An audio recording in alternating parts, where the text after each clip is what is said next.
إن يكن غنيا أو فقيرا فالله أولى بهما فلا تتبعوا الهوى أن تعدلوا وإن تلووا أو تعرضوا فإن الله كان بما تعملون خبيرا. إن يكن إني ആർക്കെതിരായിട്ടാണോ സാക്ഷ്യം വഹിക്കുന്നത് അവരായിരുന്നാൽ, ഖനിയൻ സമ്പന്നനായിരുന്നാൽ, ഔ ഫഖീറ അല്ലെങ്കിൽ ദരിദ്രനായിരുന്നാൽ, ഫല്ലാഹു ഔലാ ബിഹിമാ അവർ രണ്ടുപേരിലേക്കും അല്ലാഹുവാണ് ഏറ്റവും ബന്ധപ്പെട്ടവൻ. ഫലാ തത്തബിഉൽ ഹവാ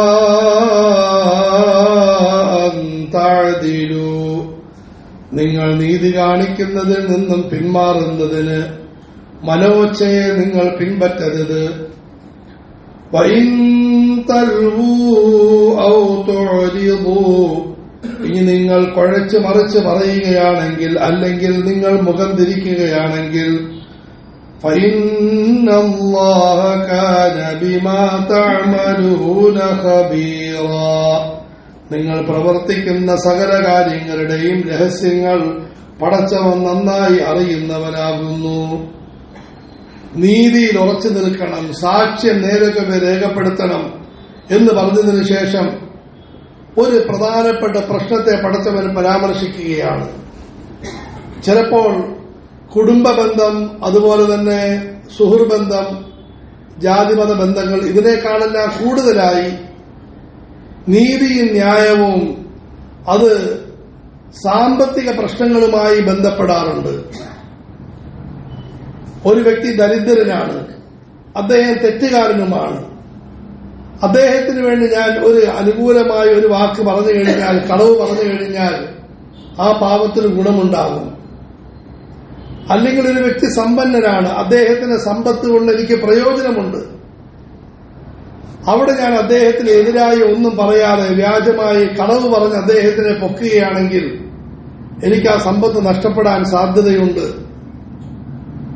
ഇത് നമ്മളെല്ലാവരെയും പിടിച്ചു കൊടുക്കുന്ന വലിയൊരു പ്രശ്നമാണ്. പടച്ചവൻ അവിടെ കൈയിട്ടുകൊണ്ട് സംസാരിക്കുകയാണ് ഖുർആൻ.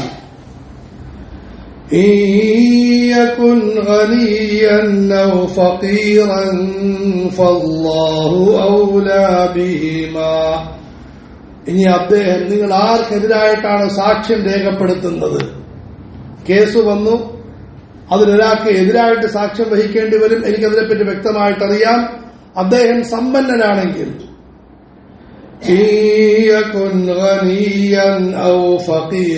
ഒരു തുറന്നൊരു കാര്യം, വാപ്പ അദ്ദേഹം നല്ല സമ്പത്തുണ്ട്, വാപ്പയുടെ സമ്പത്ത് എനിക്ക് കിട്ടേണ്ടതാണ്, പക്ഷെ ഈ പ്രശ്നത്തിൽ ഞാൻ നിന്നു കഴിഞ്ഞാൽ വാപ്പയ്ക്കെതിരായിട്ട് പറയേണ്ടി വരും. നേരത്തെ പറഞ്ഞതുപോലെ ബഹുമാനാദരവുകൾ നിലനിർത്തിക്കൊണ്ട്. ഔ ഫഖീറ അല്ലെങ്കിൽ ഒരാൾ ദരിദ്രനാണ്, വളരെ സാമ്പത്തികമായ ഞെരുക്കമുണ്ട്, നേരെ ചെറിയ കാര്യം പറയുകയാണെങ്കിൽ ആ പാവപ്പെട്ടവന് കുറെ സമ്പത്ത് നഷ്ടപ്പെടും. അള്ളാഹു പറയുന്നു ഇയകുൻ ഗനിയൻ ഔ ഫഖീറൻ ഫല്ലാഹു ഔലാ ബിഹിമാ അവർ സമ്പന്നനായിരുന്നാലും ദരിദ്രനായിരുന്നാലും നിങ്ങൾക്ക് അവരോടുള്ള ബന്ധത്തെക്കാളും കൂടുതൽ അവരിലേക്ക് ബന്ധമുള്ളത് അള്ളാഹുവിനാണ്. ശരിയാണ്, നിങ്ങൾ വാപ്പയുടെ മകനാണ്, പക്ഷെ ആ വാപ്പയുടെ കാര്യങ്ങൾ നിയന്ത്രിക്കുന്നത് അള്ളാഹുവാണ്. ചിലപ്പോൾ വാപ്പയ്ക്ക് കുറച്ച് ബുദ്ധിമുട്ടുകളും പ്രയാസങ്ങളും വന്നേക്കാം. നിങ്ങൾ അദ്ദേഹത്തിന് കാര്യം പറഞ്ഞു കൊടുക്കണം, സ്നേഹത്തോടുകൂടി ആദരവോടുകൂടി നിങ്ങൾ അദ്ദേഹത്തെ സ്നേഹിക്കണം, സേവിക്കണം. അള്ളാഹു നേരായ മാർഗത്തിൽ അദ്ദേഹത്തിന് വലിയ സമ്പത്ത് കൊടുക്കാൻ സാധ്യതയുണ്ട്, അദ്ദേഹത്തിന് നഷ്ടങ്ങളിൽ നിന്ന് രക്ഷിക്കാൻ സാധ്യതയുണ്ട്. അതുപോലെ നിങ്ങളുടെ ഒരു ബന്ധുവാണ് അല്ലെങ്കിൽ സുഹൃത്താണ്, ദരിദ്രനാണ്, നിങ്ങൾ കാര്യം നേരെ ചൊവ്വേ പറഞ്ഞാൽ അദ്ദേഹത്തിന് എന്തെങ്കിലും നഷ്ടപ്പെട്ടുകൊള്ളട്ടെ. നിങ്ങൾക്ക് അദ്ദേഹത്തോടുള്ള കാരുണ്യത്തെക്കാളും വാത്സല്യത്തെക്കാളും പടച്ചവന് അദ്ദേഹത്തോട് സ്നേഹവും കാരുണ്യവുമുണ്ട്. അദ്ദേഹത്തോട് ഉറച്ചു നിൽക്കാൻ പറയും. നല്ല മാർഗത്തിൽ സഞ്ചരിക്കാൻ പറയും. പടച്ചവൻ നാളെ നേരായ വഴിയിലൂടെ അദ്ദേഹത്തിന് നല്ല സമ്പത്ത് കൊടുക്കാൻ സാധ്യതയുണ്ട്.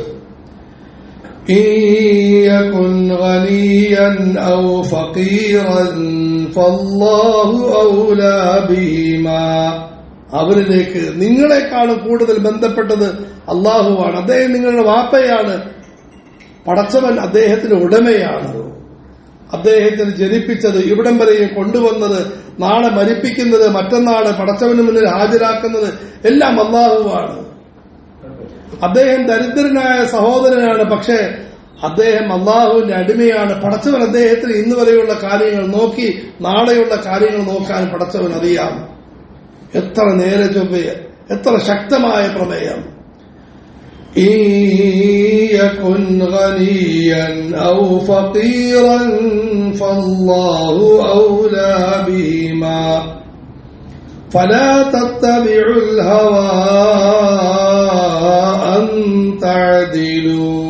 അതുകൊണ്ട് നീതിയുടെ വിഷയം വരുമ്പോൾ നിങ്ങൾ മനസ്സിന്റെ ഇച്ഛയെ മാറ്റിവെക്കണം. ഖുർആൻ നോക്കി, ഖുർആന്റെ ശൈലി വിശേഷം ആദ്യം മധുരമായി, അവസാനം ശക്തമായ രീതിയിൽ. ഫലാ തത്തബിഉൽ ഹവാ അൻ തഅദിലു. നീതിയുടെ വിഷയം വന്നാൽ നിങ്ങൾ മനോച്ഛയെ നിങ്ങൾ പിൻപറ്റരുത്.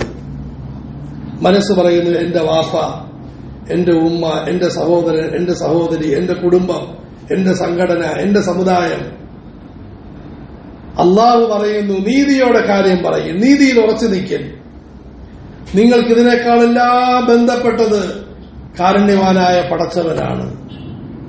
അവന്റെ കാരുണ്യത്തിന്റെ തണലിലാണ് നിങ്ങൾ ജീവിക്കുന്നത്. നാളെ അവന്റെ കോടതിയിലേക്കാണ് നിങ്ങൾ വരേണ്ടത്. അതുകൊണ്ട് നിങ്ങൾ പടച്ചവന്റെ കൽപ്പന പാലിക്കണം.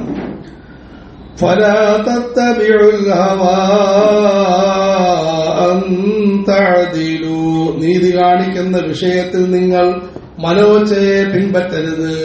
മനസ്സ് പലതും കിടന്ന് കളിക്കും, പലതും പ്രേരിപ്പിക്കും, അങ്ങനെ ചെയ്യൽ ഇങ്ങനെ ചെയ്യൽ. നിങ്ങൾ നോക്കേണ്ടത് പടച്ചവൻ എന്ത് പറയുന്നു, പ്രവാചകൻ എന്ത് പറയുന്നു, പരിശുദ്ധ ഖുർആനിന്റെയും ഹദീസിന്റെയും വെളിച്ചത്തിൽ പണ്ഡിതന്മാരെന്ത് പറയുന്നു. അവർ ശരി, അൽഹംദുലില്ലാഹ് ശരി. അവർ തെറ്റ്, അതിനെ പരിപൂർണമായിട്ട് മാറ്റിവെക്കൽ. ഒരു സഹാബി വിവാഹം കഴിച്ചു.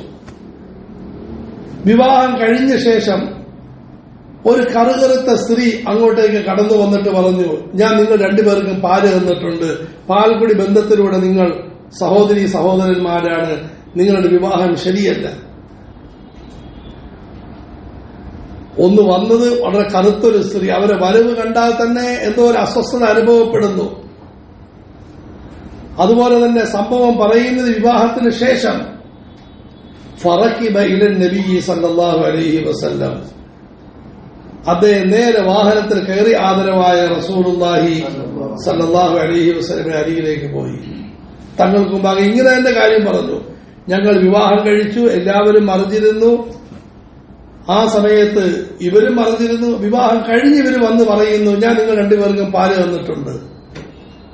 റസൂലുള്ളാഹി സല്ലല്ലാഹു അലൈഹി വസല്ലം മറുപടി, കൈഫ വഖദ് ഖീൽ, ഇങ്ങനത്തെ വിഷയം പറഞ്ഞല്ലോ, പിന്നെ എങ്ങനെ നിങ്ങളുടെ വിവാഹം ശരിയാകും? അദ്ദേഹം ആ വിവാഹത്തെ റദ്ദ് ചെയ്തു. അതിനുശേഷം വേറെ വിവാഹം കഴിച്ചു. എന്നിട്ട് റാവി പറയുന്ന വാക്കാണ് ഫബാറക്കല്ലാഹു ഫീഹിമ, അള്ളാഹു രണ്ടുപേരുടെയും ജീവിതത്തിൽ വലിയ ഐശ്വര്യം ചെയ്തു. ഫലാ തത്തബിഉൽ ഹവാ അൻ തഅദിലു വഇൻ തൽവൂ ഔ തുഅരിദൂ ഫഇന്നല്ലാഹ കാന ബിമാ തഅമലൂന ഖബീറാ. പരിശുദ്ധ ഖുർആൻ മാനുഷികത. ഇന്നത്തെ കാലഘട്ടം സത്യം പറയുന്നു, മഹാന്മാരായ സഹാബികൾ ഇതിന്റെ ആശയം മനസ്സിലാക്കാൻ കുറച്ച് ബുദ്ധിമുട്ടി കാണും. വൈൻ തൽവൂ, നിങ്ങൾ സാക്ഷ്യത്തിൽ കുഴഞ്ഞ് മറിഞ്ഞ് കളിച്ചാൽ, ഇന്നയാളെ പറ്റി എന്താ അഭിപ്രായം? അദ്ദേഹം ആളെപ്പറ്റി പല അഭിപ്രായങ്ങളൊക്കെ ഉണ്ടെങ്കിലും എന്റെ വിഷയത്തിൽ ഇങ്ങനെ ഒരു വ്യക്തതയില്ലാത്ത ഒരു കളി കളിക്കാറുണ്ട്. സുബ്ഹാനല്ലാഹ്, ഖുർആൻ അതിനെടുത്ത് പറയുന്നു. വൈൻ തൽവൂ, നിങ്ങൾ വാചക സാമർത്ഥ്യം കാണിച്ച് പഴച്ച് മറിച്ച് കളിച്ചാൽ അവിടെയില്ല ഇവിടെയില്ല, നിങ്ങൾക്കത് ഉരുണ്ട് കളിക്കുന്നു. എന്നിട്ട് നിങ്ങൾ അവസാനം നിങ്ങളുടെ ഇഷ്ടത്തിനനുസരിച്ച് വിധി എന്ന് പറഞ്ഞു. നിങ്ങൾ പറയുന്ന എല്ലാം ശരിയാണ്, എങ്കിലും ഇന്ന കുഴപ്പമുണ്ട്.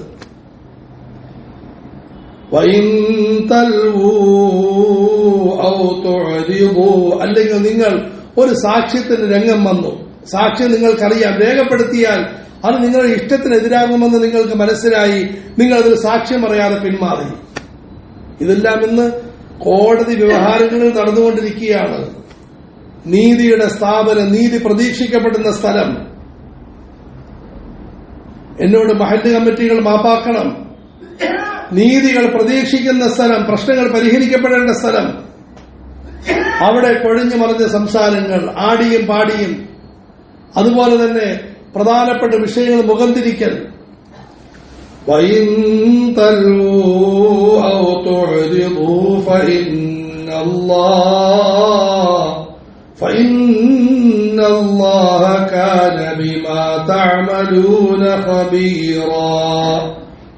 നിങ്ങളുടെ പ്രവർത്തനങ്ങളുടെ രഹസ്യ സഹിതം അള്ളാഹുവിന് എല്ലാം അറിയാൻ കേട്ടോ. ഖബീർ, രഹസ്യങ്ങൾ അറിയുന്നവൻ. നിങ്ങൾ ഈ വിഷയത്തിൽ നിന്ന് ഒളിച്ചോടിയത് എന്തിനു വേണ്ടിയാണ്? നിങ്ങൾ കുഴച്ച് മറിച്ച് പറഞ്ഞ് കാര്യം ഒന്നും കൂടി കുഴച്ചത് എന്തിനാണ്? എല്ലാം അള്ളാഹുവിനറിയാം.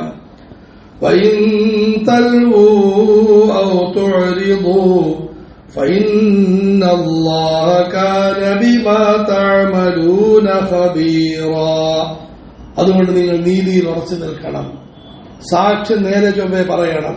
പിന്നെ ഇവിടെ മനസ്സിലാക്കണം, നേരത്തെ ഇടയ്ക്കിടയ്ക്ക് പറഞ്ഞു, അതിന്റെ പേരിൽ ബഹുമാനവും ആദരവും അത് നിലനിർത്തുന്ന വിഷയത്തിന് പ്രത്യേക സൂക്ഷ്മത വേണം.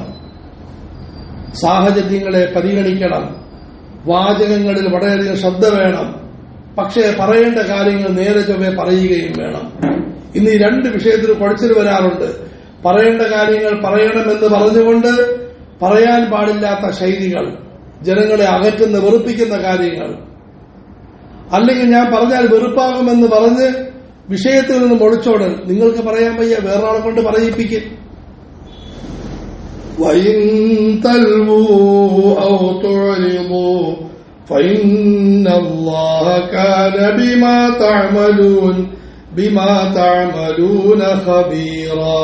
നിങ്ങളുടെ പ്രവർത്തനങ്ങൾ രഹസ്യങ്ങൾ അല്ലാഹു അറിയുന്നുണ്ട്.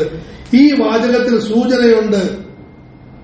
ഇബാദത്ത്, ആരാധന എന്ന് പറയുന്നത് നമസ്കാരം, നോമ്പ്, സക്കാത്ത്, ഹജ്ജ് ഇവകൾ ആരാധനയായതുപോലെ നീതി നടത്തലും ആരാധനയാണ്. പ്രശ്നം പരിഹരിക്കലും വലിയ നന്മയാണ്. സാക്ഷ്യം രേഖപ്പെടുത്തലും വലിയ നന്മയാണ്. എന്നല്ല ചില പണ്ഡിതന്മാര് പറയുന്നു, നിങ്ങൾ മാത്രമേ ഒരു കാര്യത്തിന് സാക്ഷിയായിട്ടുള്ളൂ എങ്കിൽ അവിടെ സാക്ഷ്യം രേഖപ്പെടുത്തൽ നിങ്ങളുടെ മേൽ നിർബന്ധമാണ്.